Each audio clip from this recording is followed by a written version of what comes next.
فأراد أن يستفزهم من الأرض فأغرقناه ومن معه جميعا۔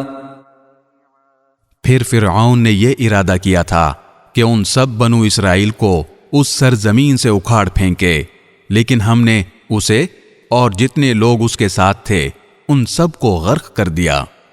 وَقُلْنَا مِن بَعْدِهِ لِبَنِي إِسْرَائِيلَ اسْكُنُوا الْأَرْضَ فَإِذَا جَاءَ وَعْدُ الْآخِرَةِ جِئْنَا بِكُمْ لَفِيفًا۔